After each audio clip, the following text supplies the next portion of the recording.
When it comes to charging the cylinder, you need a powder flask. This is the historically correct powder flask designed by Colt as a plunger design. So you fill it with powder, turn it upside down, push it into the cylinder, the powder comes out. A couple problems. One, it's inconsistent with its powder throw. Two, it doesn't throw the powder throw volume that you'd want. And three, you really have to take the cylinder off the gun to charge it. This, if you want one because the history is cool, don't use it. Just get yourself a standard Civil War era powder flask and put a standard volumetric measure on the end of it. Yeah, it's fun to try to hot rod these things, but that's part of the problem that happened with the gun originally as well.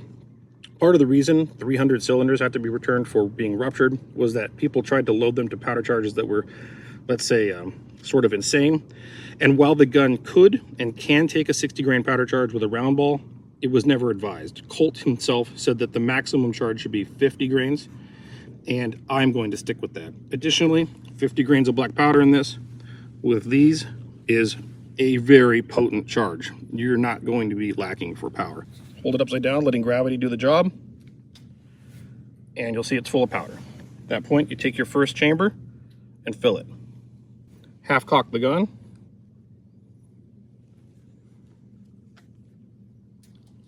Line it up with the ramrod, and then seat it. Do this 5 more times. Once you're done, put a percussion cap on each nipple, and then we're ready to fire. That's pretty foreboding. Those conicals look big in there, and they are. They're very large, and 50 grain powder charge is enormous. Push it up to 60, you're just pushing the limits, but 50 is more than sufficient.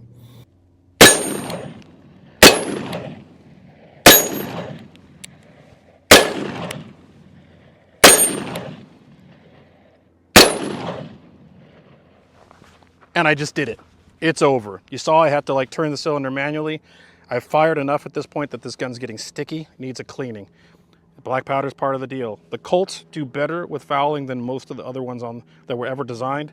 Even the Walker, it's got these little, essentially like tread marks to prevent it from getting too fouled. But at this point, I've fired it a lot with large powder charges, like 60 grains, and it's getting sticky. So you can see very few cap problems, which is the reason I use these slicks shot cones or nipples, and removing the loading rod solved the problem. 1847 Walker, gamer mode.